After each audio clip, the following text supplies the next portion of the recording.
Hi, I'm currently rereading Anna Karenina by Leo Tolstoy at a slower pace. Today, I'd like to discuss part 2 of this novel. If you missed part 1, the link will be in the description. I think that this part is less intimidating than the first one. There's more Anna in it, which can be a good or a bad thing depending on who you ask.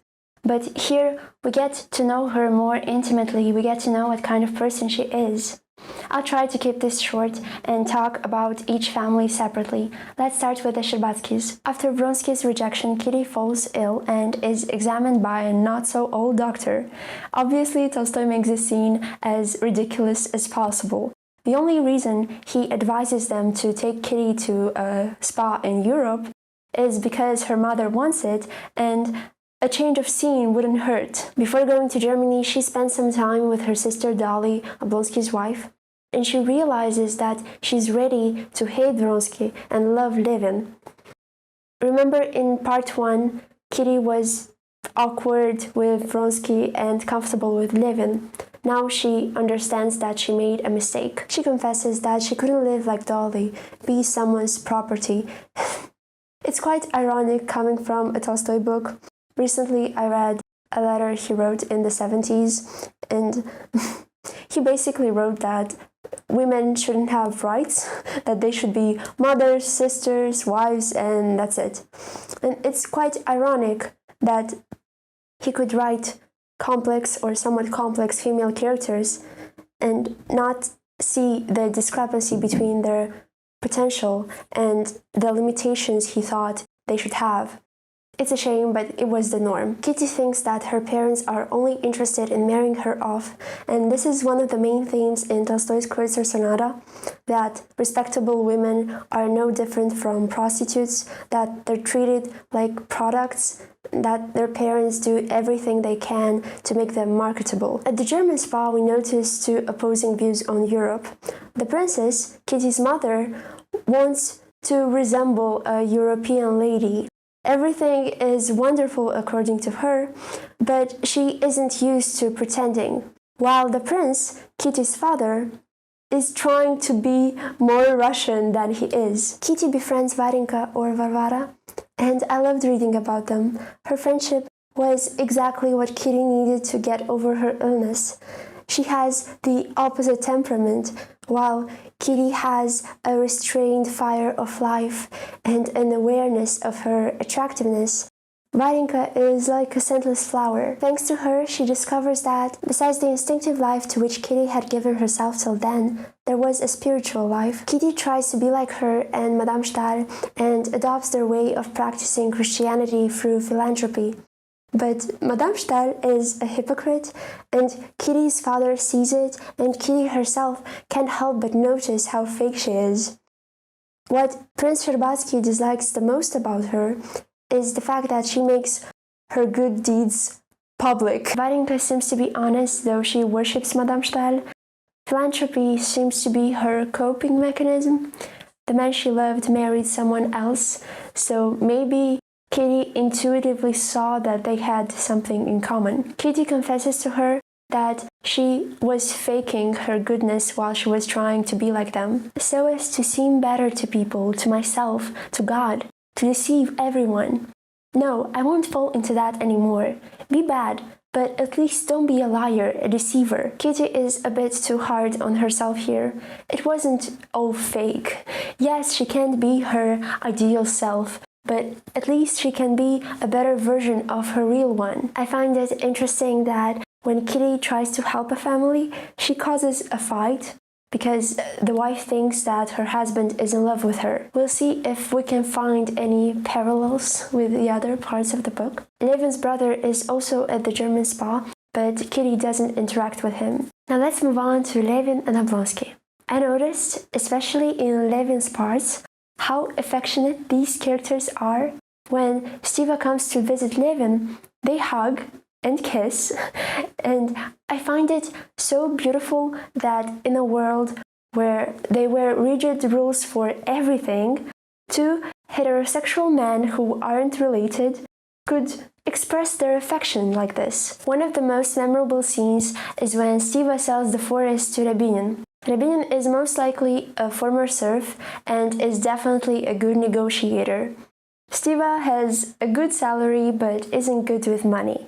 He doesn't know what he's doing. He isn't interested in the intricacies of trade and country life, while Rabinin is well informed and probably plans to resell the forest for profit. Stiva sells the forest for 38,000 rubles, from which 30,000 will be paid over the course of 6 years without interest. So Rabinin can use the forest however he likes before paying its full price. Even if the wood weren't of good quality, it would still be a great deal for Rabinin.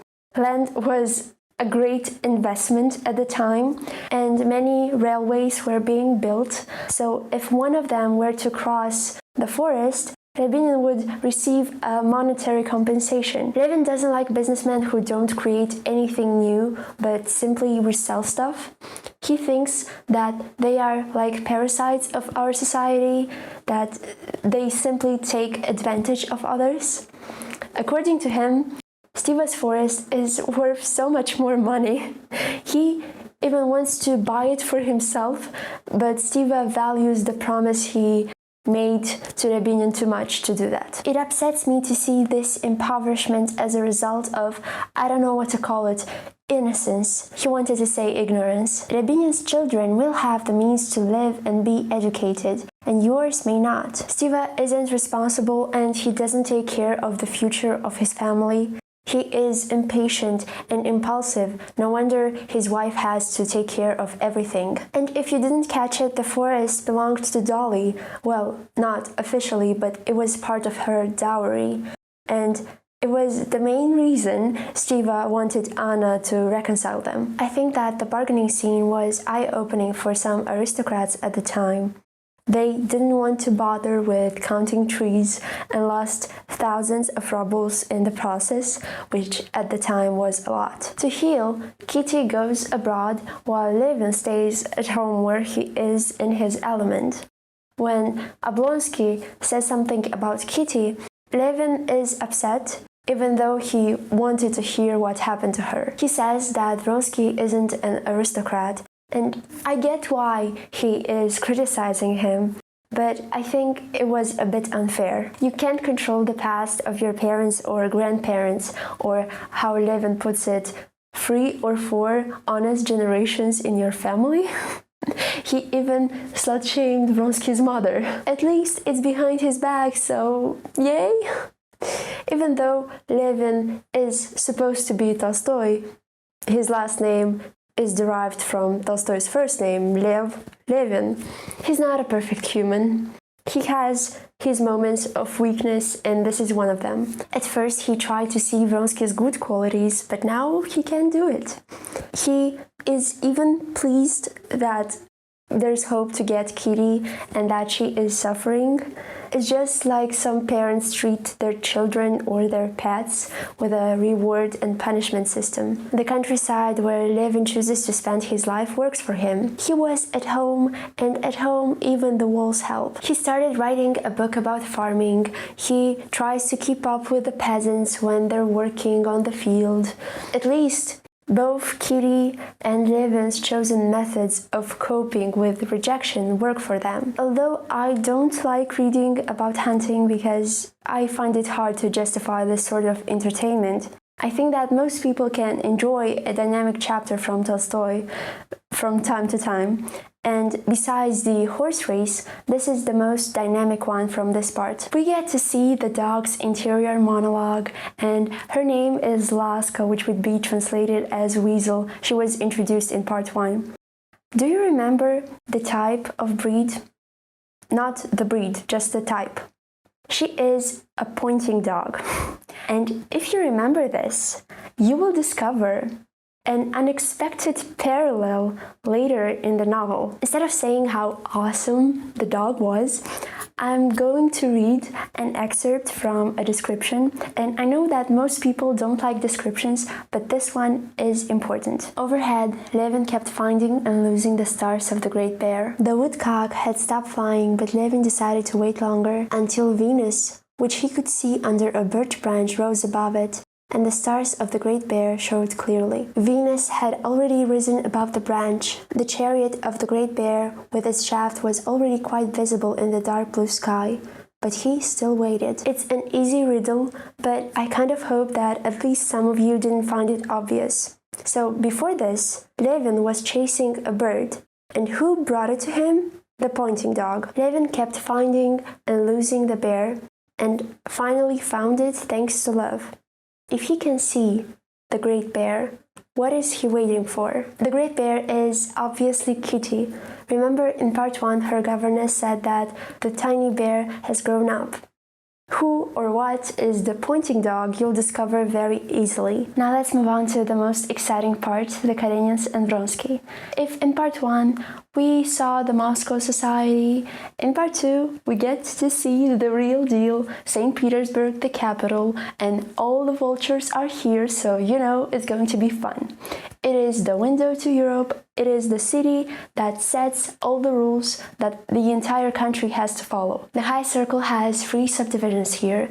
Karenins, with all the government officials, Lydia Ivanovna's, conscience of St. Petersburg, and both of them are boring, especially after Moscow. The only fun one is the last one, that of Betsy Tverskaya, where Karenina can meet Vronsky. One of the central themes of this part is hypocrisy.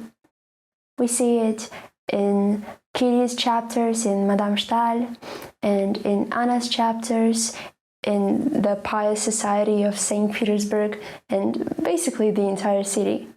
Levin, Anna, and Kitty all want to be honest with themselves, but it's a struggle. This quote sums up the high society of St. Petersburg. The conversation had begun nicely, but precisely because it was much too nice, it stopped again. They had to resort to that sure, never-failing remedy, malicious gossip. I won't give you any examples of malicious gossip because I think that you remember that very well. Karenina and Vronsky in the same room, and the wife doesn't pay attention to her husband. Instead, she has a conversation with her shadow. Outrageous. We also get to know the husband a little bit better, and if I remember correctly, this was the best part when it comes to his character. Like, I get his perspective. He wants to have this conversation with his wife and to ask her to be decent in public. He wouldn't even need to have this conversation, but he cares about public opinion. So he plans out every word he's going to say. Like, I'm going to say this, then I'm going to say that.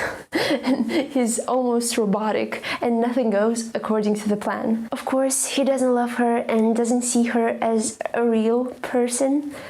But the mere fact that he knows her so well makes me wonder, what was their relationship like before Moscow? Were they ever happy? Clearly, society has different standards for Anna and Vronsky.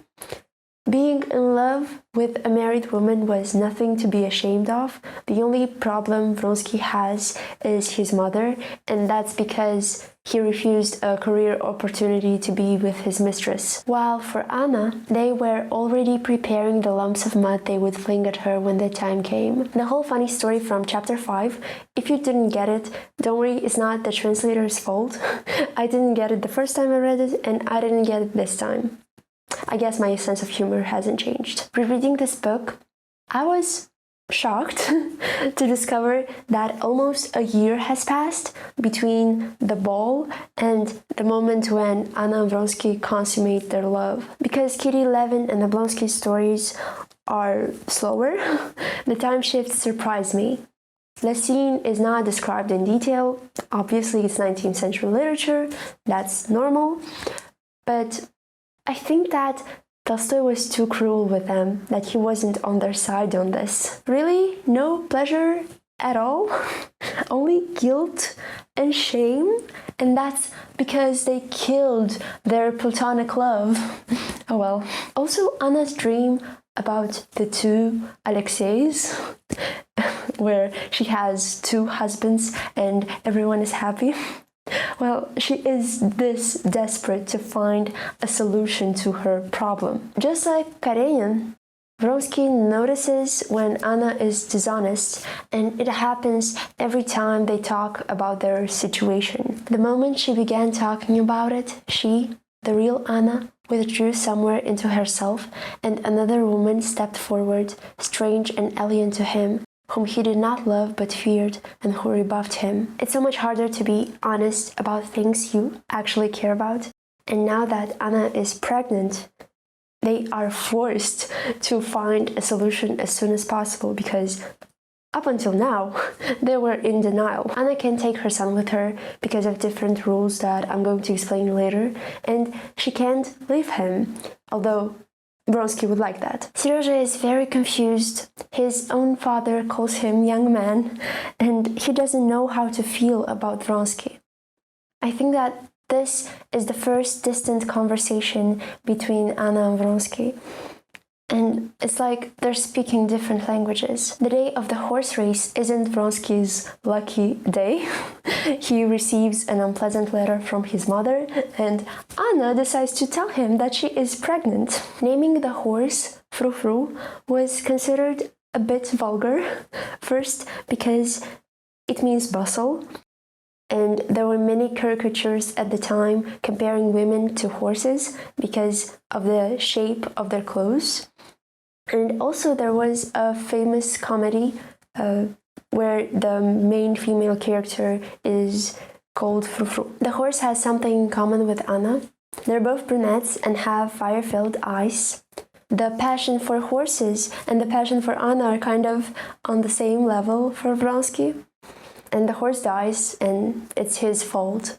And in the chapter about the death of their love, as Tolstoy calls it, Vronsky feels like he killed Anna. And the most important part, remember the mazurka scene when Anna smiled and her smile passed over to him and so on? Well, now he has the same thing with the horse. The horse's excitement had communicated itself to Vronsky. He felt the blood rushing to his heart, and like the horse, he wanted to move, to bite. It was both terrifying and joyful. In part 2, Tolstoy really wants us to hate Vronsky. Kitty dislikes him, Levin dislikes him, his horse died because of him, and Anna confessed to her husband because of him. I listen to you and I think about him. I love him. I'm his mistress. I cannot stand you. I'm afraid of you. I hate you. Do what you like with me. Well, now that she was honest, she took Karenina's last hope to keep things as they were. His entire face suddenly acquired the solemn immobility of a dead man. So she basically destroyed him, and I think that she was cruel. So Anna, Levin and Kitty were cruel, Vronsky killed someone, and Karenina died because he could no longer hold onto a lie. Tell me what you thought about part 2 of Anna Karenina. I hope that my next week's analysis will go a little bit deeper. But for now, thanks for watching. Bye!